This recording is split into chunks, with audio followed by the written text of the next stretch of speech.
So I'm Chris Otta, as you've heard, and I'm a software engineer. Specifically, my domain is in testing. Yeah, so been in the industry for some 7 years now. I'm passionate about community. And so when I had Hassan, give us some tips on how to run communities, then that really excited me. My first engagement with community, a developer community, was with the Mozilla Foundation. I did some voluntary work while still back in campus.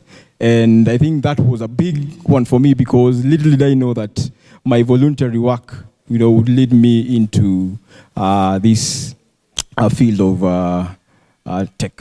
Yeah, so happy to be part of GopherCon Africa.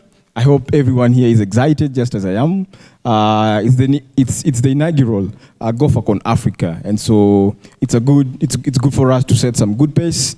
I'll be leading a workshop today on how to do infrastructure test automation, obviously with Go as the focus of today. So let me start with a bit of slides before we get into we'll have a demo at the end of it all. So I hope we are eager to learn.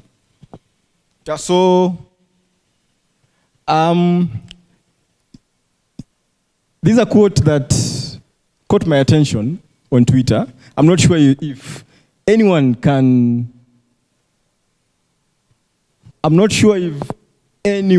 see what's written there. So there was a question that was being asked, why is Docker written in Go? I'll piggyback on Hassan's talk again. And if you remember, he mentioned that most cloud systems are powered by Go.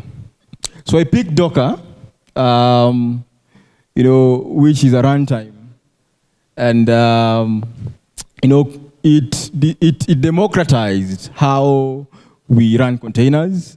But again, Kubernetes came into the picture, and we now have it even more democratized. So there's a question that was asked about why Docker is written in Go. And if you see what I underlined in this response, apart from the technical bit that Hassan mentioned, we're told that one of the reasons is because it's a language, as a language runtime, it did not trigger tribalism. Why? Because we've had developers identifying as Python engineers, Ruby engineers, Java engineers. So when the creators of Docker were looking for a language that will unify all these, communities, then Go came in as a preference. And so if you came here tribal, then I think you leave here tribeless. Why? Because Go is meant to, help you with that, just as a pun intended. Now, we've heard of infrastructure as code. If not, it's simply a way of treating your infrastructure as code, just like you would your application. Most of us come from the background where we write code to build applications, that are user-facing. This could be mobile apps, web apps, and all that.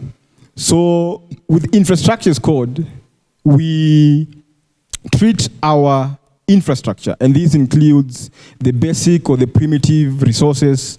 Number one, including compute. Number two, storage. And number three, networking.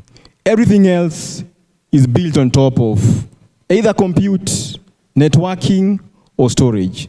So that, as we'll see later in our demo, if you have things like, load balancers, you have things like DNS servers, all those, they are based off of these three primitive infrastructure resources. So in the same way you build or write your application code, infrastructure as code, will help you to treat your infrastructure as application code. My focus for today that comes as an advantage of using infrastructure as code will be testing. Because you can treat your infrastructure as application code, that means that you can do peer reviews. You can have your infrastructure code in a CI/CD pipeline. That means that you can simply create an end-to-end way, which is called path to production, that helps you to fire up your code, in this case your infrastructure code, all the way from the source to its provisioning. So, as I mentioned, my domain is in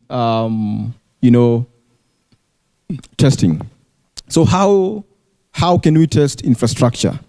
How can we ensure that we build confidence? At the end of the day, testing helps you with building confidence. Why? Because we always have what we call the fear spiral. I told you I didn't sleep, and part of it is because I was working overnight.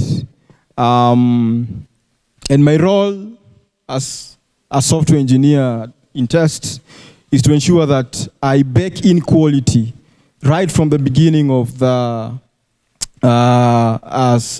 software product building process all the way to its very end.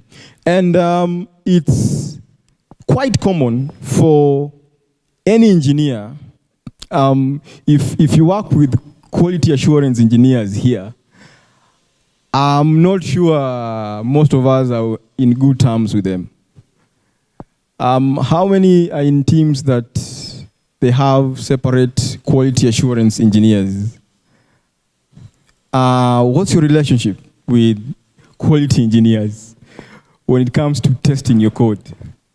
They say that all they look for are bugs, all they look for are defects.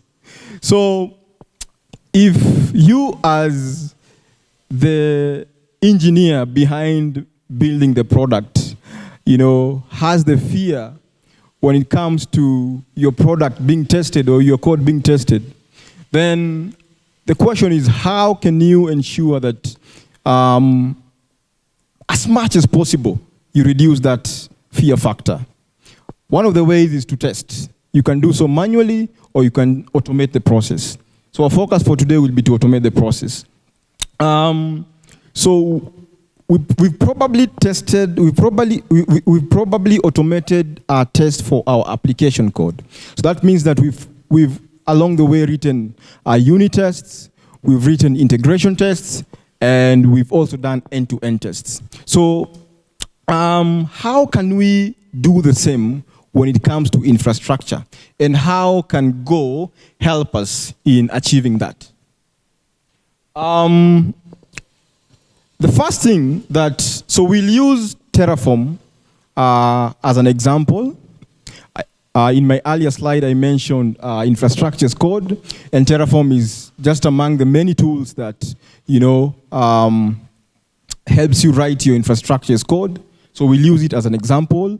And in the process, we'll also, so we'll be deploying to the cloud. In this case, we'll choose AWS. So the first thing that you will do, and just to mention that Terraform is an example that I've chosen, you can use, so for the tool that I'll mention in the next slides, you can use not just Terraform, but you can automate your tests for Kubernetes. You can automate your tests for Helm, if you've used Helm charts. You can automate your tests for Pulumi, if you've used such. These are simply examples of infrastructure as code tools.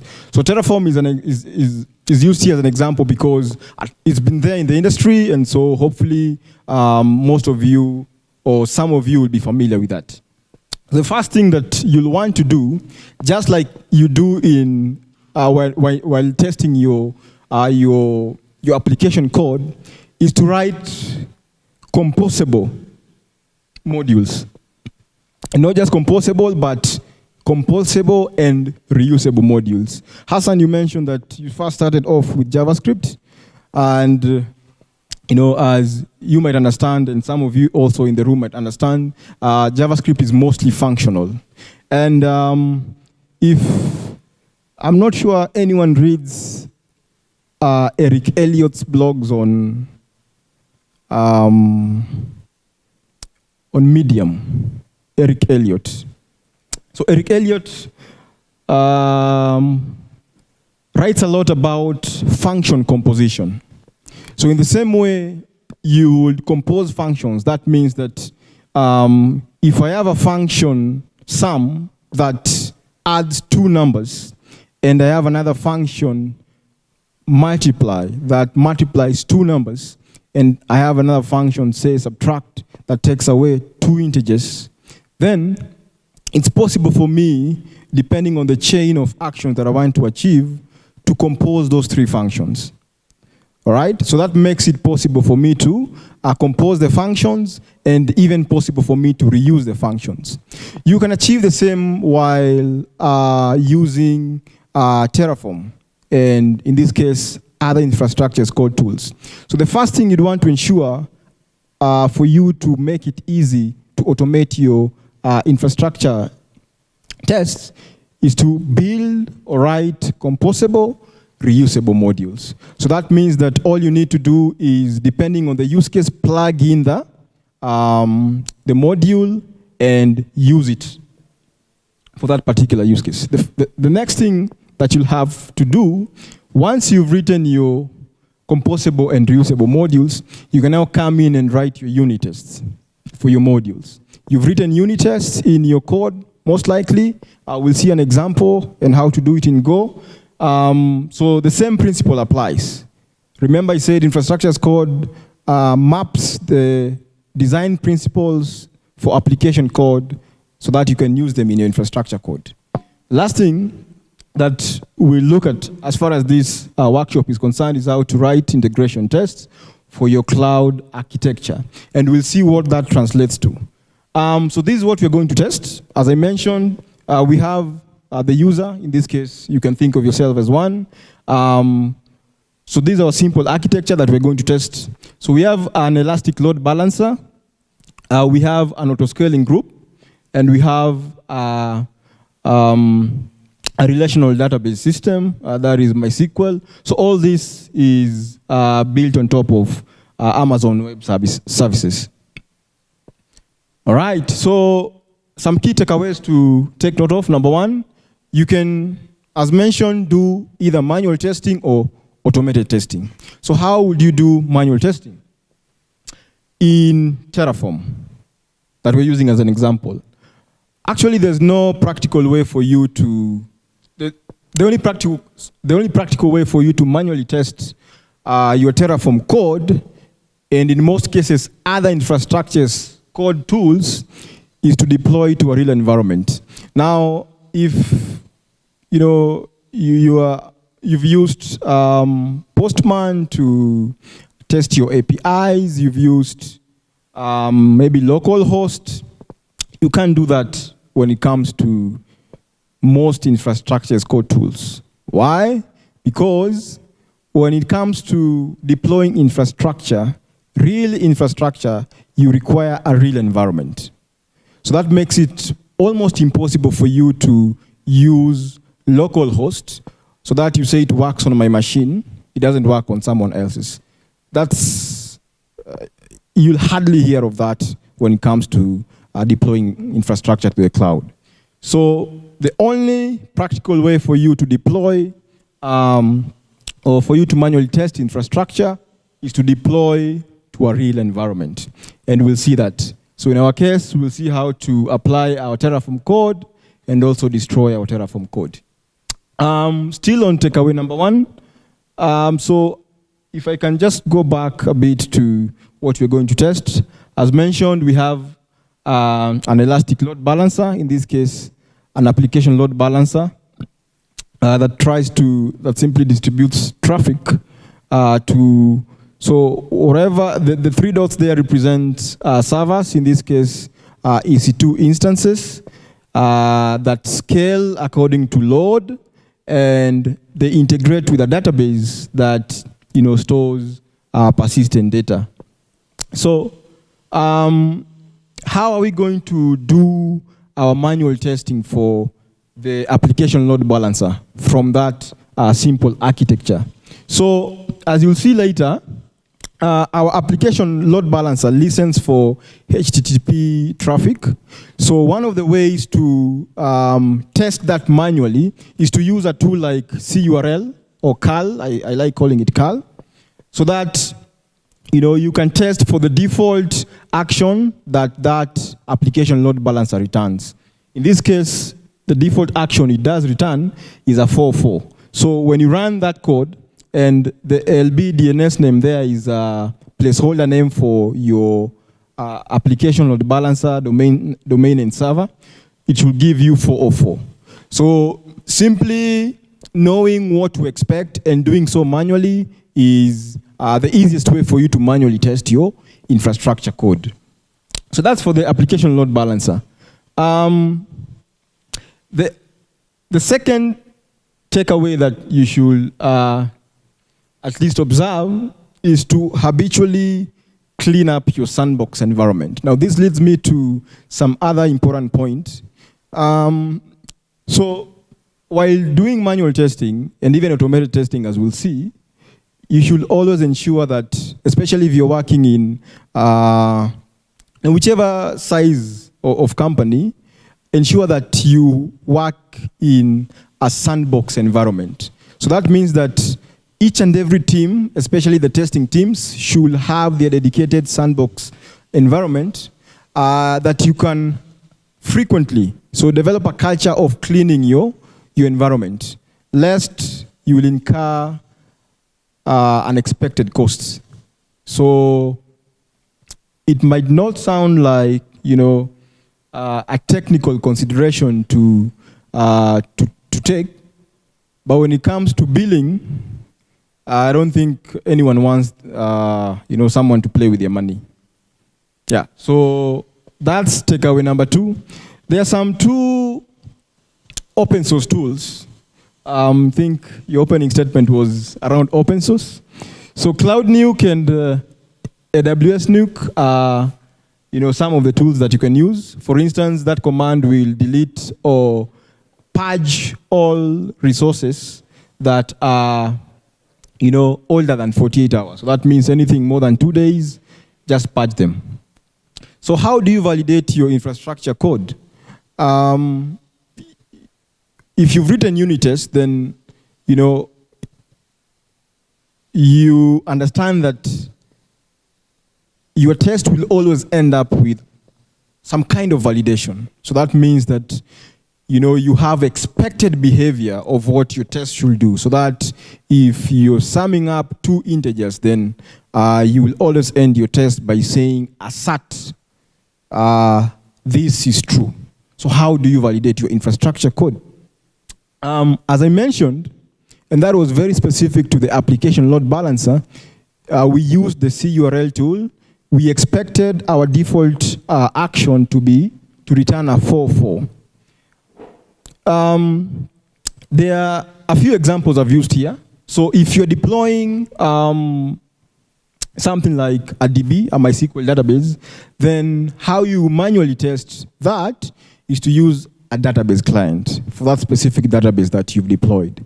How you manually test, say, if you have provisioned a VPN server, is to use a VPN client.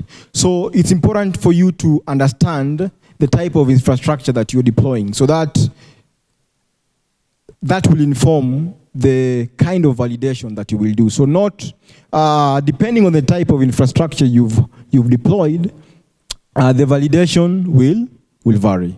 So that's something that you need to also appreciate. All right, so away from manual to automated testing, so I mentioned something to do with unit testing. Now, it's interesting, again, with Terraform as an example, there isn't a pure way for you to write unit tests in Terraform, and in this case, for most of your infrastructure as code tools. Now, why is that the case? Why is it almost difficult for you to write pure unit tests? It's because, as I mentioned, you don't have the privilege of deploying your resources locally to your machine. So you will always be communicating with external dependencies. In this case, for Terraform, which again is highly powered by Go, just to mention. So for Terraform, in our case, we are deploying to AWS. So what that means is that, so we have what we call the Terraform provider, which makes API calls to AWS itself. So it means that you really cannot avoid dependencies. You really cannot avoid dependencies as far as your deployment is concerned. The same case applies to Kubernetes. The same case applies to, GCP and the rest. So for that reason, strictly speaking, it's not possible for you to do pure unit testing for Terraform code. Right? In our case, with the application load balancer, we'll be deploying things like listeners, target groups, listener rules, and so forth. So for that to happen, your code must make API calls to the external provider, in this case AWS. So that makes it almost impossible for you to do pure unit testing. But for the sake of sticking to the lingo, we still call that unit testing. Remember, I started by saying that the first thing you ought to do is create composable, reusable modules, just like you would in application code. So this is the strategy we're going to follow and see in a few. So the first thing, as I mentioned, create a small standalone module. So that's number one.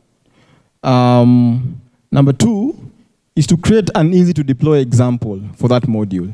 So the example in this case conforms to, if you're thinking about your application code, so the example in this case conforms to the real code. Remember, automated tests are simply code that tests your code. So think of the example code as the code or the application on a test. So that's what you're going to secondly do. Thirdly is to deploy that example code into a real environment, just as I mentioned. And then the fourth thing, just as I've mentioned again, is to validate your deployed infrastructure and always remember to clean up your environment. Always remember to clean up your environment. You'll thank me later if it's something that you are considering trying. All right? So on top of unit, we have integration tests. So if in infrastructure as code, unit translates to a single module, then if you're doing integration tests, then that will translate to different modules interacting with one another or with each other. So you can have a single module for deploying your application load balancer. So that will translate to a unit test. But if you go back to this small design, then you can see that our application load balancer communicates or integrates with the database. So we'll have a module for the application load balancer, and we'll also have a module for the ASG, the autoscaling group, and another module for your MySQL RDS. So testing the integration or the liaising between the different modules translates to what you refer in your application code as integration tests, and we'll see that shortly. If you're privileged to have a dedicated DevOps team, or even more specific, a dedicated infrastructure automation team, then there's a danger that lies in having more than one engineer or more than one infrastructure automation engineer. And that danger is because people almost think alike, name spacing. So in short, if I name my application load balancer GopherCon Africa 2024, and someone else does the same, and both of you try deploying the same resource to the same environment, then obviously, just like in code, you'll have what we call conflicts. So it's very important for you to ensure that you have namespaced all your resources so that you avoid such conflicts. So that means that your code or your infrastructure as code tests could be just fine, but because someone else deployed earlier than you with the same name that you've used for your resources, then it means that it won't be successful. So you'll experience a failure. And that underpins my earlier takeaway of ensuring that you work in sandbox environments. Each and every team should have their different sandbox environment. Why? Because if two or more people have the same name for a given resource, but they're deploying to different sandbox environments, then we won't have any issue. But best practice is for you to ensure that you have namespaced your resources. And we'll see how Go supports us in that. Actually, I've given it like a footnote here. If you've used the random method in Go to create unique IDs, that's one of the ways that you can namespace your resources. So the strategy for you to do integration testing, more or less the same as unit testing. Number one, you'll run Terraform apply. So that means you deploy your resources. And this is very specific because it's based on the example we are going to use. So as mentioned, we have a database module for MySQL. Then, based on the design you saw earlier, the next thing that you're going to do is to run Terraform apply for your Hello World app. Maybe I ought to have named it Hello Gophers. And then the third thing you're going to do is the validation bit. So for application code, I think what happens is we reach step 3. That is for your application code, Java, Python, whichever. Back to my point, for infrastructure, go beyond point number 3. Destroy your resource unless you really need it still up and running. And once you've done your destroy, in this case we have 2 that will go in one will follow the other, and you will see why. It's because the Hello World app depends on the MySQL. So this one, the Hello World app needs to be destroyed first, and lastly we should have the MySQL app destroyed. All right, yeah. So I think this was largely supported by Hassan. Golang natively bakes in with cloud, and so it presents you with an opportunity to seamlessly, in a way, not just build systems, but also test them.